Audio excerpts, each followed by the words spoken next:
कानुन राष्ट्रको मेरुदण्ड हो। यही कानुनले समाजमा शान्ति, सुव्यवस्था र न्याय कायम गर्ने गर्दछ। तर के तपाईलाई थाहा छ नेपालको कानुनी यात्रा कसरी सुरु भयो? कसरी राजाको हुकुमदेखि जनताको शासनसम्म कानुनी व्यवस्था विकसित भयो? नेपालको कानुनी इतिहास केवल ऐन र दण्डको कथा मात्र होइन, यो नेपालको सामाजिक, राजनीतिक र सांस्कृतिक परिवर्तनको कथा समेत हो। आउनुहोस् आजको यस भिडियोमा नेपालको कानुनी इतिहासको बारेमा विस्तृत रूपमा बुझ्नेछौँ। भिडियो अन्त्यसम्म हेर्नुहोला। नेपालमा कानुनको विकास आजभन्दा करिब 3000 वर्ष वा 2500 वर्ष अगाडिबाट भएको पाइन्छ। नेपालको कानुनी इतिहासको प्रारम्भ किराँत कालबाट भएको पाइन्छ। यो काल करिब ईसापूर्व 800 देखि ईसापूर्व 300 सम्म चलेको थियो। किराँतकालीन प्रथम राजा यलम्बर रहेका थिए भने अन्तिम राजा गस्ती रहेका थिए। किराँत कालमा आजको जस्तो कानुनी व्यवस्था रहेको थिएन। त्यस समयमा सबै कानुनहरू प्रथा र परम्परामा आधारित रहेका थिए। किराँतकालीन कानुनहरूको मुख्य स्रोत भनेको मुन्डुम थियो, जो किराँतहरूको मुख्य धर्मग्रन्थ पनि हो। त्यस समयमा मुन्डुम विपरीतका कार्यलाई अपराध मानिन्थ्यो। किराँत कालमा क्यान्टोन्मेन्ट नामक अदालतहरू रहेका हुन्थे। त्यस समयमा हाडनाता विवाह, चोरी, बलात्कार जस्ता कार्यहरूलाई अपराध मानिन्थ्यो। अपराधीलाई मृत्युदण्ड दिने, देश निकाला गर्ने जस्ता सजायहरू दिइन्थ्यो। त्यसै गरी चोरको हात उमालेको पानीमा हालिदिने र जार काट्न पाउने व्यवस्था पनि किराँत कालमा रहेको थियो।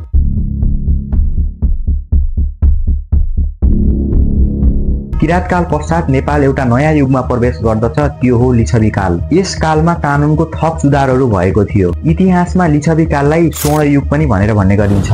लिच्छवी राजाहरूले जारी गरेका शिलालेखहरू नेपालका कानुनी इतिहासका प्रमाणहरू हुन्। उक्त शिलालेखहरूबाट यो थाहा हुन्छ कि त्यस समयमा न्याय, दण्ड, कर र भूमि सम्बन्धी कानुन र शासन प्रणाली व्यवस्थित रूपमा विकास हुँदै थियो। लिच्छवीकालीन कानुनहरू हिन्दू धर्मशास्त्र, मनुस्मृति र याज्ञवल्क्य स्मृतिमा आधारित थिए। राजा मानदेव, अंशुवर्मा र नरेन्द्रदेव जस्ता राजाले कानुनलाई शासनको महत्त्वपूर्ण आधार मानेको पाइन्छ।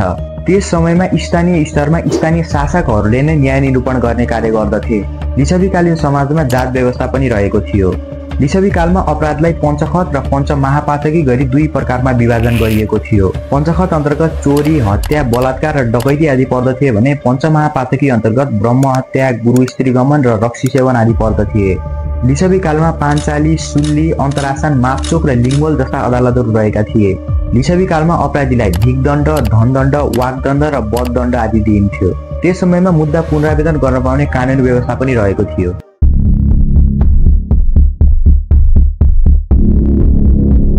लिच्छवी कालको पतनपछि नेपाल मल्लकालमा प्रवेश गर्छ, जसले नेपाललाई कला, संस्कार, संस्कृति र कानुनको नयाँ रूप देखायो।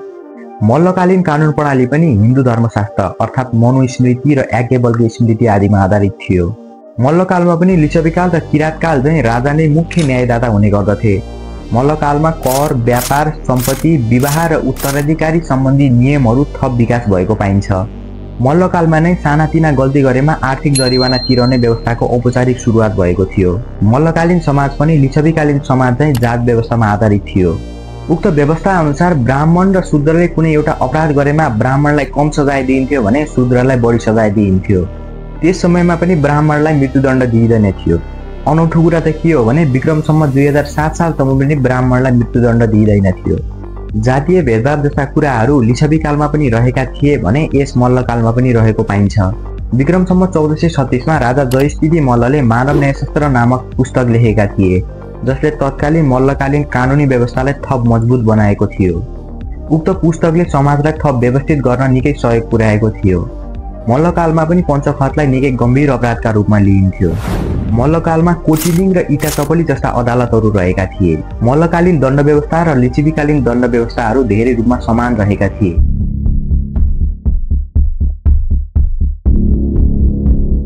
विक्रमसम्म 1416 मा राजा द्रव्य शाहले शाह वंशको सुरुवात गरेका थिए। शाहकाल पृथ्वीनारायण शाहको उदयसँगै नेपालभरि विस्तार भयो। शाहकालमा पनि नेपाली कानुनको विकास राम्रै भएको पाइन्छ।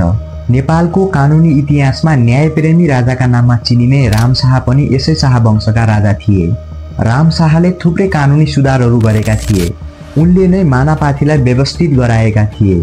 8 मानाको एक पाथी र 20 पाथीको एक मुरी हुने कानुनी व्यवस्था गरेका थिए। साथसाथै शाहुले नगदमा वार्षिक 10% भन्दा बढी ब्याज दिन नपर्ने कानुनी व्यवस्था पनि राम शाहले नै गरेका थिए। शाहकालमा पनि नेपाली समाजमा जात व्यवस्था रहेको थियो। त्यस समयमा दण्ड व्यवस्था जात व्यवस्थामा नै आधारित रहेको थियो। शाहकालमा ब्राह्मण, नारी र सन्यासीलाई मृत्युदण्ड नदिने व्यवस्था रहेको थियो। राजा पृथ्वीनारायण शाहले पनि आफ्नो दिव्य उपदेश मार्फत कानुनी सुधार गर्न खोजेको देखिन्छ। पृथ्वीनारायण शाहले घुस लिने र घुस दिने दुवैलाई देशको शत्रु भनेर भनेका थिए। शाहकालीन कानुनहरू पनि मनुस्मृति र याज्ञवल्क्य स्मृतिमा आधारित थिए। शाहकालमा दण्ड व्यवस्था अन्तर्गत देश निकाला गर्ने, मृत्युदण्ड दिने, पैताला चटाउने, जातपतित गर्ने, दाम गर्ने जस्ता व्यवस्थाहरू रहेका थिए। विक्रम सम्वत 1910 सम्म नेपालमा कुनै पनि औपचारिक लिखित कानुन रहेको थिएन। त्यसबेलासम्म नेपाली कानुनहरू प्रथा र परम्परामा नै आधारित थिए।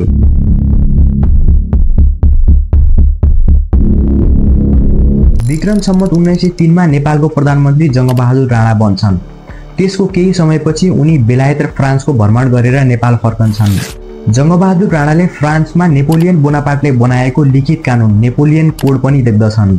त्यसै नेपोलियन कोडबाट प्रभावित भएर जङ्गबहादुर राणाले विक्रम सम्वत 1910 मा पहिलो पटक नेपालमा पनि मुलुकी ऐन 1910 नामक लिखित कानुन बनाउँदछन्। मुलुकी ऐन 1910 नेपालको पहिलो लिखित कानुन थियो। उक्त मुलुकी ऐन हिन्दू धर्मशास्त्र मनुस्मृतिमा आधारित रहेको थियो। उक्त मुलुकी ऐन 1910 को मस्यौदा दुईजना भारतीय ब्राह्मण लोकपति झा र लेशपति झाले गरेका थिए। उक्त मुलुकी ऐन 1910 मस्यौदा गरे बापत उक्त दुईजना भारतीय ब्राह्मणहरूलाई तत्कालीन राजा सुरेन्द्रले महोत्तरी जिल्लामा 500 बिघा जमिन दान गरेको इतिहास पनि पाइन्छ। उक्त मुलुकी ऐनले जात व्यवस्थालाई झन कडाइका साथ लागू गरेको थियो। त्यसले जातीय भेदभाव र छुवाछुतलाई झन कडाइका साथ लागू गर्यो। विक्रम सम्वत 1977 मा नेपालमा सती प्रथाको अन्त्य भयो, जुन एउटा कानुनी सुधार पनि थियो। विक्रम सम्वत 1903 सालदेखि विक्रम सम्वत 2007 सालसम्म नेपालको शासन सत्ता राणाहरूमा नै रहेको थियो। विक्रम सम्वत 1997 मा राणाहरूले आफ्नो विरोध गरेको भनेर 5 जना व्यक्तिहरूलाई मृत्युदण्ड दिन्छन्। त्यसपछि राणा विरोधी आन्दोलन नेपालमा झन्झन चर्किन थाल्छ। त्यसैले राणा विरोधी भावना कम गर्नको लागि तत्कालीन प्रधानमन्त्री पद्म शमशेरले नेपालमा विक्रम सम्वत 2004 सालमा नेपाल सरकार वैधानिक कानुन नामक संविधान जारी गरेका थिए। तर उक्त संविधान लागू हुन भने सकेन।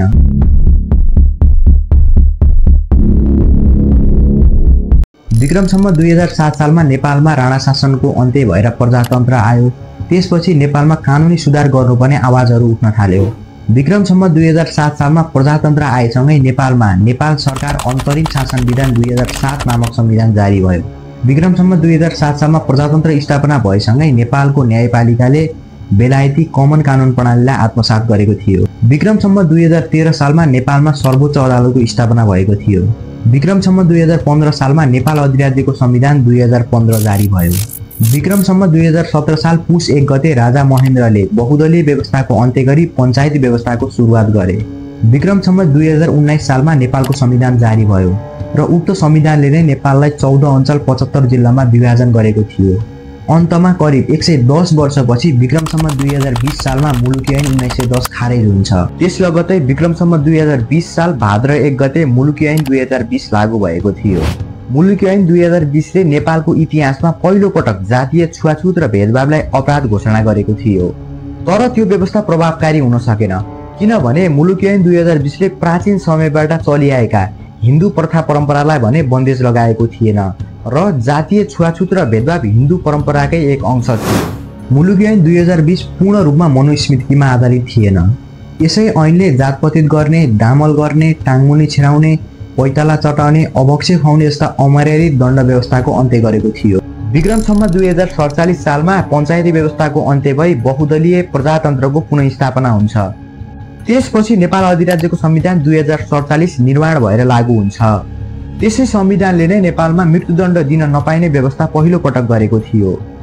2047 सालसँगै नेपालको न्यायपालिका स्वतन्त्र भएको थियो, अर्थात् नेपालको न्यायपालिकाले कसैले पनि हस्तक्षेप गर्न नपाइने व्यवस्था भएको थियो। विक्रम सम्वत 2062-63 को आन्दोलन पश्चात नेपालमा नेपालको अन्तरिम संविधान 2063 जारी भयो।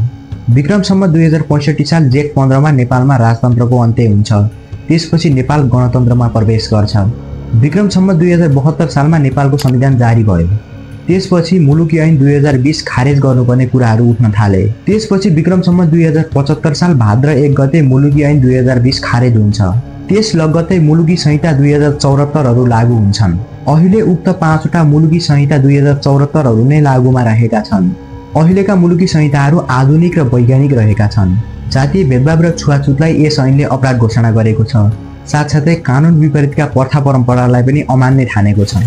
नेपालमा न्याय निर्वहन गर्नका लागि 3 तहका अदालत रहेका छन् र स्थानीय तहमा न्यायिक समिति समेत रहेको छ।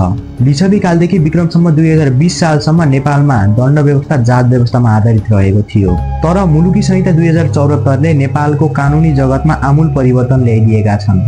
आजको भिडियो कस्तो लाग्यो कमेन्ट गर्नुहोला र पेजलाई फलो र च्यानललाई सब्स्क्राइब गर्न नबिर्सिनुहोला। धन्यवाद।